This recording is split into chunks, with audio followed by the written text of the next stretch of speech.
Sveiki, mano brangieji. Šiandieną turėsime spalio mėnesio prognozę, kurią reikia žiūrėti kaip visada pagal savo 3 pozicijas – Saulės ženklą, Mėnulio ženklą bei ascendentą. Kiekvienos savaitės raktinius žodžius užsirašyti į užrašinę ir dar nukeliauti ir pasižiūrėti jaunaties bei pilnaties prognozes, taipogi pagal 3 zodiako ženklus.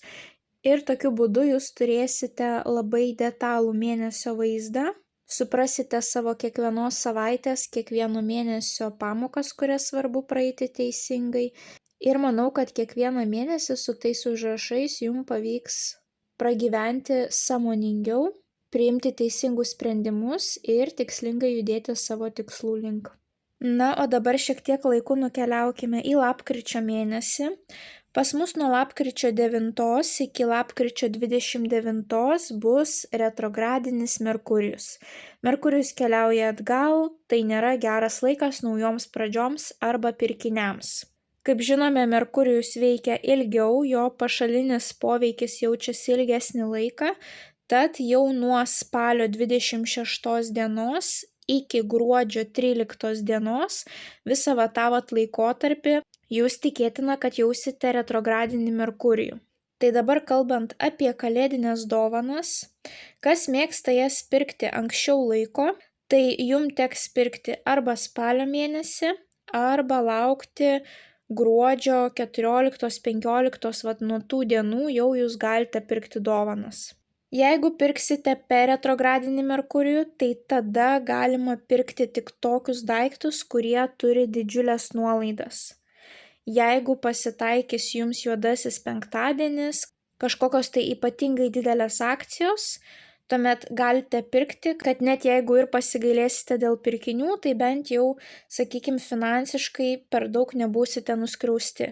Bet šiaip viską, ką perkam per retrogradinį Merkurijų, dažniausiai mūsų artimiesiems nepatinka ir pinigai būna išleisti kaip į balą. Tai jeigu norite išmokti pirkti dovanas per retrogradinį Merkurijų, kad jūsų pinigai nenueitų per niek, tai rekomenduoju įsigyti elektroninėje parduotuvėje būtent retrogradinio Merkurijaus įrašytą paskaitų ciklą, tiesiog 3 valandų informacija, kurią galite suklausyti kaip podcastą ir ten išgirsite visas paslaptis, į ką reikia atkreipti dėmesį, kokios dovanos būtų protingiausios, nes ne visada pasiseka, sakykime, išvengti to retrogradinio Merkurijaus. Kelionėms, naujoms sutartims, būsto pirkimui, automobilio pirkimui, viskam, kas labai brangu, nerekomenduoju pirkti. Nebent jums trūksta galvos skausmo gyvenime, tai galite priimti tokį iššūkį, bet po to kiek metų gali tęstis jūsų problemos, tai geriau, sakykime, atidėti rimtus pirkinius. Jeigu turėsite operacijas, keliones, taipogi rekomenduoju įsigyti paskaitų ciklą. Tai 10 metų patirtis, analizė, kiekvieną retrogradinį Merkurijų yra sudėta būtent į tą 3 valandų ciklą. Perklausę informaciją, jūs pilnai visam laikui suprasite, kaip jisai veikia, perprasite būtent jo poveikį ir kaip jo išvengti ir tokiu būdu galėsite padėti ne tik savo, bet ir savo artimiesiems, kurie net ir nežinodami apie retrogradinį Merkurijų vis tiek jį jaus. Tai siūlau nesnausti spalio mėnesį ir jeigu turite kažkokių tai svarbių užduočių, nepalikite jų paskutiniai spalio savaitei. Na ir kaip visada, mano dėkingumas keliauja jums. Esu labai dėkinga už jūsų įsitraukimą. Be jūsų aktyvumo šis kanalas tikrai taip ilgai negyvuotų. Tai didelis ačiū jums už tokį palaikymą. Na, o naujus kanalo stebėtojus kviečiu prisijungti prie šios labai šiltos, motyvuotos ir sąmoningos bendruomenės, paspaudus prenumeruoti mygtuką. Na, o kas su manimi norėtų pabendrauti dar daugiau, tai kviečiu apsilankyti elektroninėje parduotuvėje paulinaoti.com ir ten tikiu, kad kiekvienas rasite jums pačią tinkamiausią paslaugą, kuri įneš į jūsų gyvenimą dar daugiau aiškumo. Na, o dabar keliaukime į jūsų tarologinę prognozę. Vandeniai – pagrindinis įvykis vandeniams spalio 1 savaitę.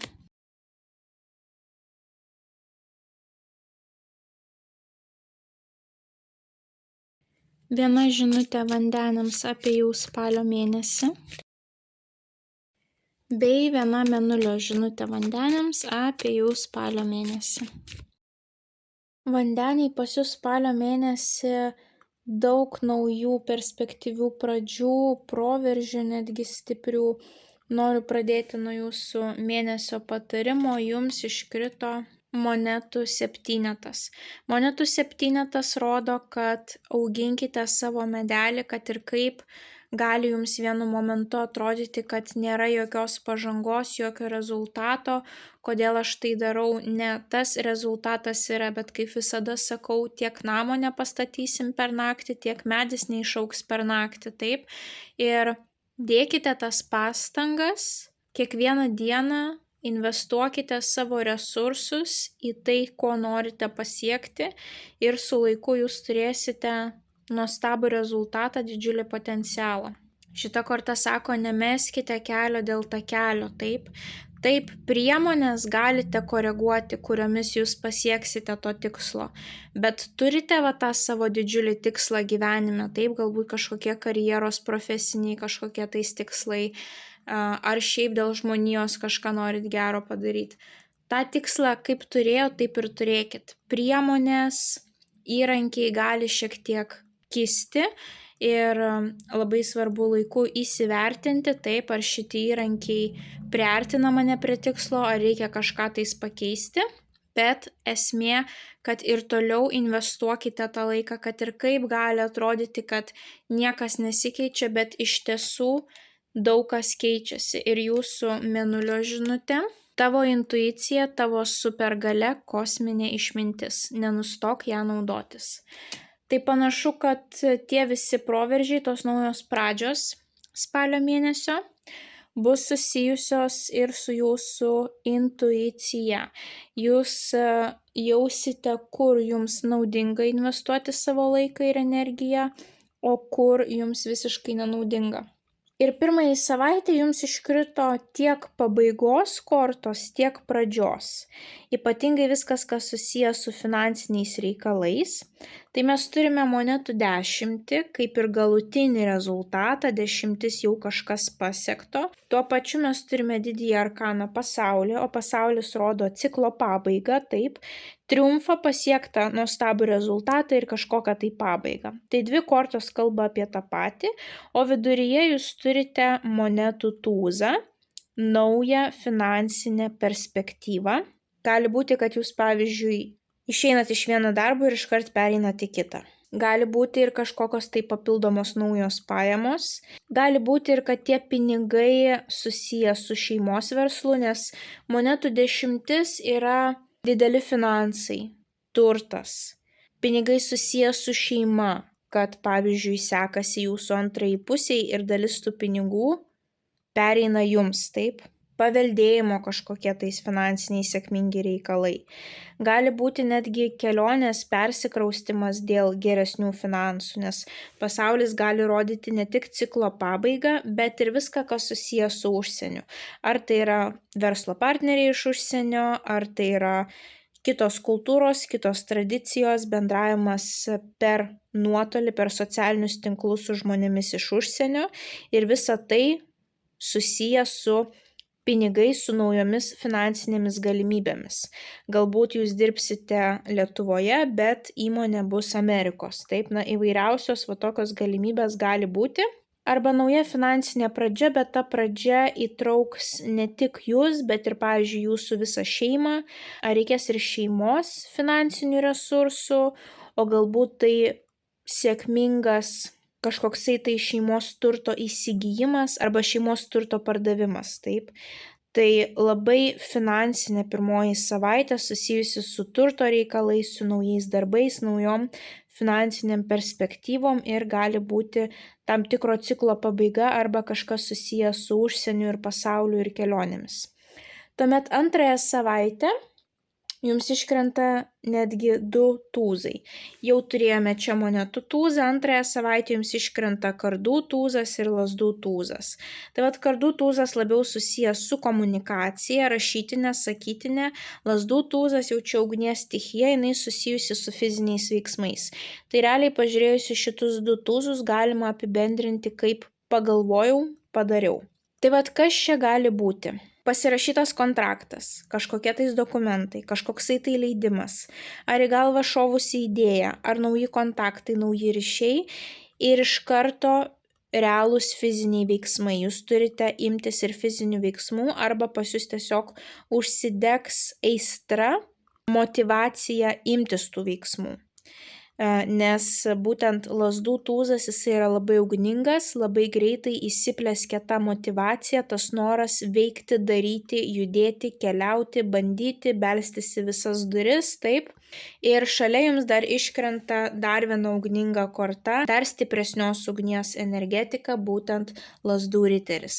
Lazdų riteris rodo, kad ne tik greitai pradėsite, bet tą pačią savaitę ir viskas labai įsibėgėja arba reikės dar greičiau reaguoti, dar daugiau atiduoti fizinių jėgų. Gali būti netgi kelionė kažkur tais. Vat, gali būti, kad jūs priėmėt pirmąją savaitę pasiūlymą iš užsienio ir antrąją savaitę jūs jau turite keliauti ten, pasirašyti kažkokius popierius, dokumentus arba bent jau pasikalbėti, taip priimti tam tikrą sprendimą su tais partneriais. Viskas vyksta kažkaip tais labai greitai. Tai gali būti netgi ir kad, pavyzdžiui, pirmąją savaitę jūs įsigijate būstą, antrąją savaitę visi popieriniai reikalai sutvarkyti ar tvarkoma kažkas ir jūs jau persikeliate, bandote perkelti savo daiktus arba atvirkščiai jūs jau pardavėt ir viskas jūs įsipareigojot per tam tikrą laiką išsikraustyti, viskas pasirašyta, sutvarkyta, suderintas skambutis, viskas jūs keliaujate, savo mantą kraunatės. Kažkas labai greitai pas jūs vyksta, taip, ir viskas labai greitai gauna pagreitį, tam tikrą jau apčiuopiamą rezultatą. Panašu, kad spalio mėnesį jūs tikrai nesnausite. Kur šiek tiek jūs stabdote, tai būtent 3 savaitė. 3 savaitę jums iškrito kardų trejetas, sužeista širdis, kuri gali rodyti sveikatos problemas, ypatingai sveikatos problemas susijusias su širdimi. Gali rodyti operaciją arba gali rodyti, kad jūs su kažkuo susipykstate, kažkas jūs įžeidžia, kad tiesiog emociškai širdis jūsų yra sužeista, taip. Ir viduryje jums iškrenta kardų ketvertas, o kardų ketvertas sako, sustokite, atsipūskite, pailsėkite. Tai pilnai gali būti, kad pablogėja sveikata ir jūs turite sumažinti savo apsukas ir pasirūpinti savo sveikata, taip. Arba gali būti, kad netikėtai reikalai sustoja ir tai jūs neramina, taip ir jūs įsižeidžiate vien dėl to, kad, pavyzdžiui, ne viskas priklauso nuo jūsų, galbūt jūs laukiat kažkokio atsakymo, paskatinimo ir matot, kad kiti žmonės nelinkia taip skubėti kaip jūs, taip, ir jūs matote, kad norėjote pasiekti rezultato greičiau, o nepavyksta dėl tam tikrų išorinių aplinkybių. Tai jeigu taip viskas klostosi, nepamirškite savo intuicijos, nepamirškite, kad yra tam tikras magiškasis laikas, reiškia 3 savaitę jums tiesiog reikia pailsėti ir atgauti jėgas, taip, arba tiesiog sustoti ir viską apmastyti iš naujo.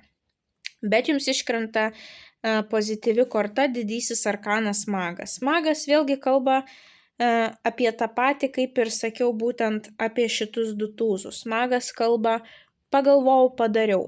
Tai yra savo minčių realizavimo korta, kad jūsų svajonės pagaliau išsipildytų. Magas valdo visas 4 stichijas, jisai yra visų galų meistras, jam nereikia niekieno pagalbos, jam užtenka ir kompetencijų, ir drąsos, ir žinių. Ir magas labai puikus oratorius. Jisai gali labai lengvai įtikinti, jisai gali lengvai parduoti, jisai puikus mokytojas, viskas, kas susijęs su komunikaciniais reikalais, taip. Ir panašu gali būti, kad 3 savaitę jūs imatės tos iniciatyvos, kažkur tais pasikreipėt, bandot ir toliau pramušinėti tą savo idėją, tą savo veiklą, bet kažkas stoja, taip. apsukos sustoja ir jūs jaučiate tokį nepasitenkinimą, nuoskaudą, bet viskas pradeda judėti toliau 4 savaitę. Tai 3 savaitė, nežinau, arba jūs sustosite dėl sveikatos problemų, bet tuo pačiu jums kils kažkokia nauja idėja, įkvėpimas ir jūs vis tiek jau būsite pasiruošę taip judėti į priekį, arba jūs norėjote ir toliau judėti, daryti kažką, bet sveikata jūs stabdo, arba jūs ėmėtės iniciatyvos, kažkam nusiuntėt savo pasiūlymą, kažką užkalbinot, o atsakymo kol kas negaunat ir tai jūs neramina. Tai vat vienas iš šitų variantų pas jūs gali būti. Bet paskutinėje savaitę pas jūs atsiranda kardų valetas. Kardų valetas reprezentuoja oro stichijos mažus vaikus arba pirmus žingsnius, kurie susijęs su komunikacija, arba būtent kažkokį tai kontaktą, žinutę, elektroninį laišką, svarbią informaciją, žingeidumą, norą skaityti, norą domėtis, galbūt skaityti kažkokius tai teisinius reikalus, taip jeigu jums tai yra aktualu. Daugiau komunikacijos, daugiau skambučių, daugiau bendravimo. Tai vat gali būti, kad jeigu 3 savaitę jūs tos žinios nesulaukėt, jūs jos sulauksite 4 savaitę. Jeigu žinios nelaukėte, tai tiesiog rodo, kad jūs pailsėjote, viskas susitvarkė, 4 savaitę jūs ir vėl domitės, atsiranda pas jūs žingeidumas, noras ir toliau tvarkyti popierius, visus reikalus, kontaktuoti, derinti, planuoti, vėl atsiranda ta energetika. Taipogi jums iškrenta taurių šešetas, o taurių šešetas dažnai rodo žmogų iš praeities. Tai gali būti kažkokia tais pagalba, parama, ar kad su jumis susisieks žmogus iš praeities. Ir jūs iš jo galite gauti labai svarbią informaciją, taip, va tas žingeidumas susijęs su žmogumi iš praeities. Tai jums vertėtų įsiklausyti į tą žmogų, jeigu jūs netikėtai jį sutiksite, o tai pilnai gali būti, nes atkeliauja jau pas mus retrogradinis Merkurijus, tai spalio pabaigoje jūs jį jau jausite. Tai jeigu net ir atkeliaus tas žmogus, pasidomėkite, kokiame etape jisai yra, ką jisai daro, gali būti, kad jo kontaktai, jo pažintis, jo esama situacija gali būti naudinga jums esamame gyvenimo etape. Taipogi taurių šešetas rodo ne tik žmogų iš praeities, bet apskritai visą mūsų praeitį, mąstymą apie praeitį. Galbūt jums šaus idėja susijusi su jūsų praeitimi, jūs pavyzdžiui prisiminsite, kaip darė jūsų ten šeimos nariai, ar jūsų kolegos, ar jūsų klasiokai, grupiokai, jūs galite prisiminti kažką naudingo iš praeities, kas jums gali labai padėti. Na, o jeigu čia ne praeitis, tai šalia jūsų bus žmogus, kuris jums padės. Kaip mes matome, berniukas, mergaitė, ranka rankon, taip, tai reiškia, kad bus žmogus, į kurį galėsite pasikreipti 4 savaitę ir gauti tą grįžtamąjį ryšį. Ir tuomet jums iškrenta didysis arkanas sėkmės fortūnos ratas. Tai sėkmės fortūnos ratas rodo sėkmę, taip, ir ne tik sėkmę, bet ratas visada juda aukštyn žemyn, tai rodo, kad situacija 4 savaitę gali pakrypti netikėtą linkme, nes pavyzdžiui, tas žmogus iš praeities jums prieš akis atsidūrė visiškai netikėtai ir tai bus jūsų sprendimas ir jisai kaip nukris iš dangaus ir jūs labai tuo džiaugsitės. Taip pat fortūnos ratas rodo cikliškumą, taip, kad niekada nebus, kad mes esame aukštai ir niekada nebus, kad mes visada esame dugne, taip. Tas ratas sukasi, mes tai čia, tai čia, tai čia, tai čia, tai čia, bet tas sukimasis būtent ir verčia mus augti, taip, ta evoliucija, kad vyktų, kad mes tobulėtume. Ir pas jūs vėl gali ateiti senas ciklas, kažkokia situacija iš praeities. Paanalizuokite galbūt šitą finansinę situaciją, ar šitą karjeros situaciją, ar šitą situaciją su tam tikrais žmonėmis, santykiai, ryšiai. Galbūt kartojasi. Pavyzdžiui, žmonės nauji, bet situacija visiškai tokia pati. Arba tie patys žmonės ir ta pati situacija. Tai pamastykite, kodėl tas žmogus atėjo į jūsų gyvenimą, kokia čia yra pamoka, ar ką naudingo galite iš to žmogaus pasiimti, o galbūt jam reikės jūsų pagalbos, taip. Tuo pačiu sėkmės fortūnos ratas rodo elementariai transporto priemonę. Taip, mes turime ratą, tai viską, kas susijęs su transporto priemonėm, kelionėm, galbūt jūs nukeliausite paskutinėje savaitę į vietą iš savo praeities. Galbūt vieta, kur jūs užaugote, vieta, kur jūs mokėtės, kur jūs dalį gyvenimo gyvenote, kažkokia tai šalis, taip.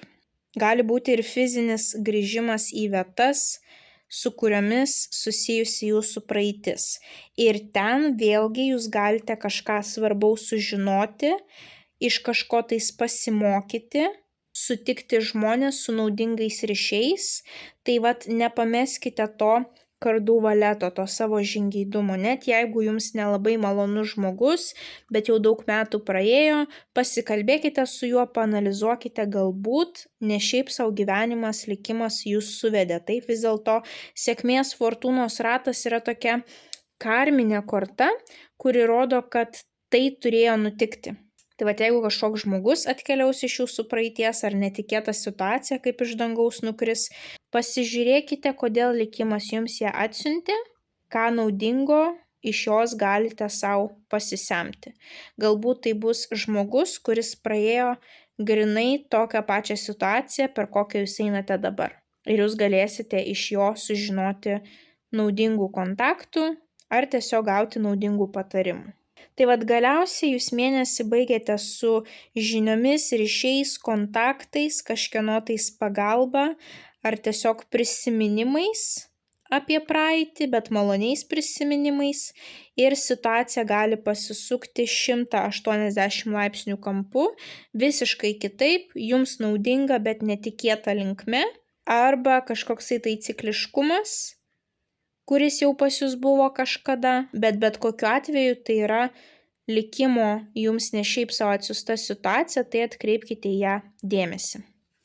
Na ir dar kartą priminimui. Mėnesio žinutė monetų 7, nemetam kelio dėl takelio, įrankius priemonės galim koreguoti, bet to didžiojo tikslo nepametam, kad ir kaip atrodytų nuobodu, jūs žingsnis po žingsnio artėjate savo rezultato link ir jūs turėsite skanius vaisius. Bet visada neprašau apmastyti strategiją, ar mano pasirinkti įrankiai man duoda tinkamą rezultatą, ar reikia kažką koreguoti. Na ir mėnulio žinutė. Tavo intuicija, tavo supergalia, kosminė išmintis. Nenustok ją naudotis. Tai atkreipkite dėmesį visą mėnesį į savo intuiciją. Galbūt ne šiaip savo jūs gyvenimas privertė sustoti 3 savaitę, galbūt jau jūs turėjote kažkokį planą, jūs privertė sustoti, o 4 savaitę jūs sutikote labai naudingą jums žmogų, situacija pasikeitė 180 laipsnių ir jūs tada supratote, kodėl jums gyvenimas atsiuntė tą sustojimą stabdį 3 savaitę, nes jūs galbūt būtumėt nuėję jums nepalankiu keliu, o 4 savaitę jau sutikote tinkamus žmonės ir galite dar greičiau įsibėgėti ir eiti savo tikslo link. Tai vandeniai, tokia nuostabi jūsų prognozė spalio mėnesiui.